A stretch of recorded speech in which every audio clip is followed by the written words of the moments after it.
So hello guys, क्या हाल है आप सभी का। आज की इस वीडियो में हम लोग पूरा न्यू टॉपिक को एक्सप्लोर करने वाले हैं, जो कि है super keyword and this keyword के अंदर क्या डिफरेंसेस है, क्या उन दोनों के बीच सिमिलरिटीज है, क्या उनका यूज है, पर्पज क्या है, उसके बारे में आज की ये वीडियो होने वाला है। ठीक है, पहले भी मैं आप लोगों को एक वीडियो बनाया हूँ equals method and double equals to operator के बारे में, जहाँ इंटरव्यू क्वेश्चन के ऊपर हम बात कर रहे हैं अभी। ठीक है, एक एक वीडियो में आप लोगों को इंटरव्यू क्वेश्चन के ऊपर बता रहा हूँ। आप अगर ये प्लेलिस्ट को एक्सेस नहीं किए हैं तो इस प्लेलिस्ट को जाके आप जल्दी से बुकमार्क करके सेव कर लीजिए। ठीक है, मैं नई नई इंटरव्यू क्वेश्चन आप लोगों के लिए बनाता रहूँगा और आप लोग इसमें बहुत ज़्यादा एडवांटेजेस ले सकते हो। ठीक है, तो चलिए आज की इस वीडियो में हम बात करेंगे कि एक्चुअली में this keyword and super keyword actually होता क्या है, इन दोनों के बीच क्या डिफरेंसेस है, क्या इन दोनों के बीच सिमिलरिटीज़ है, तो इसके ऊपर आज की वीडियो पूरा होने वाला है। ओके, तो हम यहाँ पर क्या करेंगे, न्यू एक प्रोजेक्ट क्रिएट करेंगे, लिखेंगे दिस कीवर्ड। ठीक है, पहले मैं दिस के बारे में बताऊंगा आपको, फिर उसके बाद सुपर के बारे में बताऊंगा। तो देखिए, पहले आप लोगों को पता होगा कि दिस कीवर्ड होता क्या है। This keyword is used for referring to instance variable when they are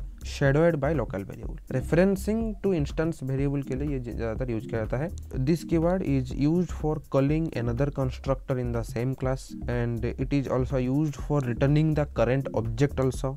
it is used for passing the current object as a method parameter also. तो ये सारा का सारा पॉइंट्स है, आप लोगों को ध्यान में रखना होगा। अनदर कंस्ट्रक्टर को कॉल करने के लिए यूज होता है और करंट ऑब्जेक्ट को रिटर्न करने के लिए यूज होता है, एटसेट्रा एटसेट्रा। यहाँ पर एक एग्जांपल लेते हैं, फिर आपको समझ में इजीली आ जाएगा। देखो, हाँ, एक और बात, जब लोकल वेरिएबल होता है ना, when local variable has the same name as an instance variable then this keyword helps to distinguish them. जब सेम रहता है तब दिस कीवर्ड के जरिए ही हम उन दोनों को डिस्टिंग्विश कर सकते हैं। ठीक है, लोकल वेरिएबल इंस्टेंस वेरिएबल से अगर सेम रहता है तो हम इंस्टेंशिएट मतलब डिस्टिंग्विश कैसे करेंगे, डिफरेंशिएट कैसे करेंगे, दोनों के अंदर डिफरेंस क्या है, तब दिस कीवर्ड काम में आता है। एक एग्जांपल लेते हैं, तभी आप लोगों को इजीली समझ में आ जाएगा। चलिए, यहाँ पर क्या करेंगे, हम एक इंस्टेंस वेरिएबल लेंगे जिसका जो कि स्ट्रिंग में होगा, स्ट्रिंग नेम। उसके बाद एक क्या करेंगे, हम कंस्ट्रक्टर बनाएंगे यहाँ पर डायरेक्टली कीवर्ड, और उसमें दिस कीवर्ड में जो पैरामीटर रहेगा वो भी हम यहाँ पर डायरेक्टली लेंगे स्ट्रिंग। ये लोकल वेरिएबल मतलब पैरामीटराइज वेरिएबल हो गया, वो दूसरा वाला स्ट्रिंग वेरिएबल मतलब इंस्टेंस वेरिएबल हो गया। ठीक है,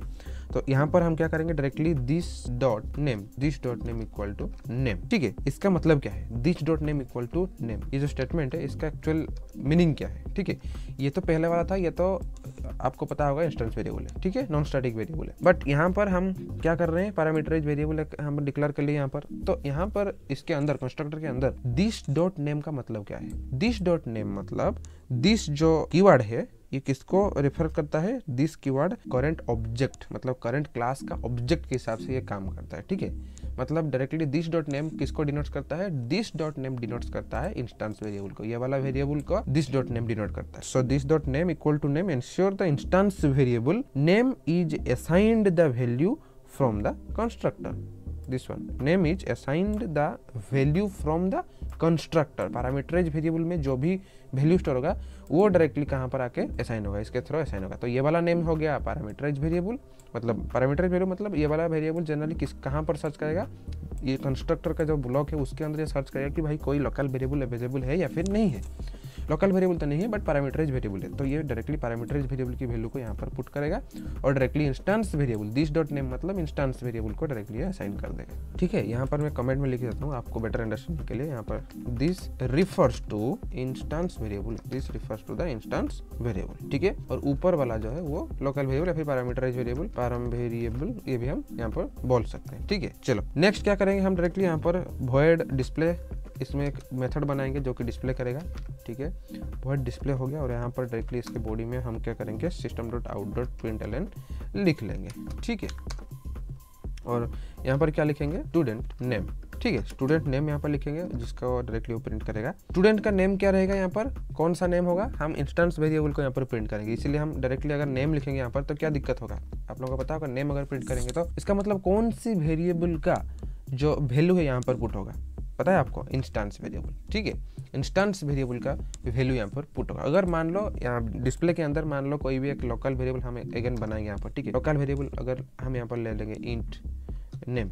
ठीक है, इंट नेम ले लेंगे लोकल वेरिएबल। अगर ये वाला लोकल वेरिएबल हम यहाँ पर नेम लिखेंगे तो ये एरर है, क्यों एरर है, क्योंकि ये डिफरेंशिएट नहीं कर पा रहा है, ठीक है, ये डिफरेंशिएट नहीं कर पा रहा है कि पहले वाला जो वेरिएबल है उसको यहाँ पर पुट करना है या फिर लोकल वेरिएबल की वैल्यू को पुट करना है, ठीक है, इसलिए यहाँ पर प्रॉब्लम होगा। तो इसलिए डायरेक्टली हम डिफरेंशिएट करने के लिए क्या करेंगे, यहाँ पर दिस डॉट नेम, तभी ये इजीली समझ में आ जाएगा। यहाँ पर लोकल वेरिएबल का वैल्यू मान लो 5 है, बट ऊपर जो स्ट्रिंग है यहाँ पर हम, चलो ठीक है, यहाँ पर बेटर विजुअलिटी के लिए हम क्या करेंगे, बेटर अंडरस्टैंडिंग के लिए हम क्या करेंगे, स्ट्रिंग लगा, ठीक है, स्ट्रिंग नेम, यहाँ पर जो स्ट्रिंग नेम है इसका वैल्यू यहाँ पर पुट नहीं होगा, डायरेक्टली ये इंस्टेंस वेरिएबल जो क्लास लेवल वेरिएबल है उसका यहाँ पर वैल्यू पुट करेगा। अगर हम दिस को हटा लेंगे तो क्या करेगा, डायरेक्टली लोकल वेरिएबल की वैल्यू को यहाँ पर पुट होगा। So what happened here, if we put name, if we put variable here, then what happened, directly it searches inside the local block, inside the block, if any name variable is available here, then it directly puts the value, directly replace the value with name variable, otherwise it's directly refers to the instance variable। but यहाँ पर क्या, यहाँ पर दोनों का value same है, here two variables are same, two variable name are same, so directly we have to use this dot name, okay, this dot name here, this denotes the instance variable, okay, this means directly current object dot name, current object dot name means current class की जो name है, जो name variable है उसको यहाँ पर print करना, local वाली वेरिएबल का नहीं करना है, ठीक है। इनसाइड मेन मेथड हम क्या करेंगे, हम क्लास क्रिएट करेंगे, इनसाइड मेन मेथड हम क्या करेंगे, क्लास क्रिएट करेंगे this, the inside main method we create object this keyword के अंदर हम क्या करेंगे, लिख लेंगे डायरेक्टली कुछ नेम यहाँ पर पास कर देंगे, ठीक है। डायरेक्टली ये नेम पास क्यों कर रहे हैं, क्योंकि दिस कीवर्ड का जो आर्गुमेंट, जो पैरामीटर है वो एक सिंगल पैरामीटराइज ये कंस्ट्रक्टर है, इसमें डायरेक्टली हम कोई भी वैल्यू असाइन कर देंगे डायरेक्टली, ठीक है। ओके, तो अभी हम इसको डिस्प्ले करेंगे, देखते हैं डिस्प्ले करेंगे तो कौन सी वैल्यू हमें देके ये देता है, ठीक है। और इसके अंदर हम कुछ भी पास नहीं करेंगे क्योंकि हम डायरेक्टली कंस्ट्रक्टर को यहाँ पर कॉल कर रहे थे, सॉरी एस नहीं होगा, टीके होगा, ठीक है, टीके डॉट डिस्प्ले। अगर यहाँ पर डिस्प्ले करेंगे तो आउटपुट में क्या आएगा, डिस्प्ले मेथड में जो दिस डॉट नेम है उसका नेम क्या आएगा, ऑब्वियसली अनुभव ही आएगा, ठीक है। चलो इसको रन करते हैं, फिर देखते हैं क्या आता है इसका output. Run, clear. This dot name मतलब यहाँ पर डायरेक्टली ये किसको डिनोट्स कर रहा है, इंस्टेंस वेरिएबल, करंट क्लास के इंस्टेंस वेरिएबल को डायरेक्टली डिनोट्स कर रहा है। अगर मान लो यहाँ पर हम क्या करेंगे टेस्टिंग के लिए, ठीक है, स्ट्रिंग नेम यहाँ पर लिखेंगे और इसका नेम कुछ अलग दे देंगे, ठीक है, जैसे कि हम दे दिए कोड स्पाइड, ठीक है। अब मान लो दिस डॉट नेम के बदले हम डायरेक्टली यहाँ पर नेम लिखेंगे, ठीक है। अगर हम यहाँ पर नेम पुट करेंगे तो ये क्या करेगा, डायरेक्टली नेम मतलब कौन सी वेरिएबल को डिनोट्स करता है, मतलब लोकल ब्लॉक के अंदर जो वेरिएबल है उसको ये डायरेक्टली डिनोट्स करता है। इसे हम ये भी कह सकते हैं ये एक एल्गोरिदम है, ये एक इनसाइड एल्गोरिदम है जिसको हम बोलते हैं कि लोकल प्रेफरेंस एल्गोरिदम, ठीक है। ये एक लोकल प्रेफरेंस एल्गोरिदम है, मतलब कोई भी वेरिएबल अगर हम पुट करेंगे यहाँ पर तो डायरेक्टली ये कहाँ पर सर्च करेगा, पहले लोकल ब्लॉक में सर्च करेगा, फिर पैरामीटर में सर्च करेगा, फिर उसके बाद उसकी जो पेरेंट क्लास है या फिर पेरेंट ब्लॉक है उसमें डायरेक्टली वो सर्च करेगा, ठीक है। तो local preference algorithm, according to local preference algorithm ये क्या करेगा, पहले वेरिएबल को कहाँ पर सर्च करेगा, डिस्प्ले मेथड के अंदर सर्च करेगा। देन डिस्प्ले मेथड के अंदर ये देखेगा कि भाई कोई भी वेरिएबल का वैल्यू यहाँ पर असाइन हुआ है या फिर नहीं हुआ है। अगर वेरिएबल असाइन हुआ है, if there is any value of this variable then it's directly print the value, otherwise directly it's denotes to the इस पेरेंट ब्लॉक। ओके, अगर मान लो यहाँ पर नेम अवेलेबल नहीं है, ठीक है, अगर यहाँ पर नेम अवेलेबल नहीं है तो बाय डिफॉल्ट ये किसको डिनोट्स करता है, करंट क्लास की जो इंस्टेंस वेरिएबल है, ठीक है। तो यहाँ पर अभी प्रिंट करेंगे तो हम क्या आएगा आउटपुट में, कोर्स पाइड है, क्योंकि ये पहले प्रेफरेंस किसको दे रहा है, ठीक है। अभी हम इसको हमें यूज नहीं करना, अभी लोकल वेरिएबल का हमें यूज नहीं है, ठीक है। तो इसलिए हम क्या करेंगे, हमें प्रिंट करना है करंट क्लास की जो इंस्टेंस वेरिएबल उसको प्रिंट करना, तब हम यूज करेंगे दिस डॉट नेम। अभी अगर हम रन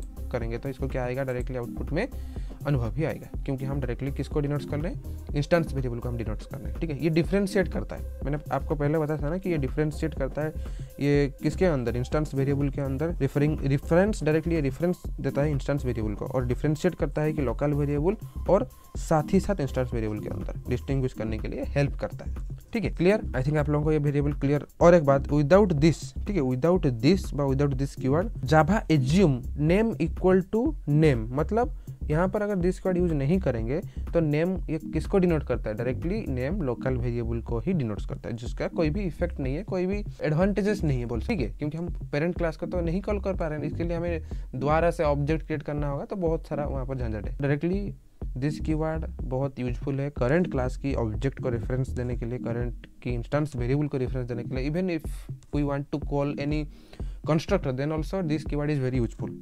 देखिए कंस्ट्रक्टर को भी अगर हम चाहेंगे तो वो भी कॉल कर सकते हैं, वो भी इजी है, ठीक है, किसके थ्रू, दिस कीवर्ड के through, but this keyword as a this method use करेगा तब। आई थिंक आप लोगों को क्लियर हो गया होगा। अगर आप लोगों को फिर भी कुछ डाउट है तो मुझे नीचे कमेंट में बताइए। और सुपर कीवर्ड के बारे में एक और अगली वीडियो में आप लोगों को मैं समझाने वाला हूँ, क्योंकि ये एक वीडियो बहुत लंबा हो जाएगा तो थोड़ा दिक्कत होगा। तो अभी दिस कीवर्ड को आप पकड़ के चलो, इसको प्रैक्टिस करो, और नेक्स्ट वीडियो सुपर कीवर्ड के ऊपर आप लोगों को देखने को मिल जाएगा। ओके, कैसा लगा आपको वीडियो जल्दी से मुझे लाइक करके बताइए, और कमेंट के साथ साथ इस चैनल को जल्दी से सब्सक्राइब भी कर देना, ताकि नई आने वाली इंटरेस्टिंग वीडियो आप लोगों को जल्दी मिले। ओके, तो मिलते हैं एक और नई वीडियो इंटरेस्टिंग टॉपिक के साथ, तब तक के लिए बाय बाय।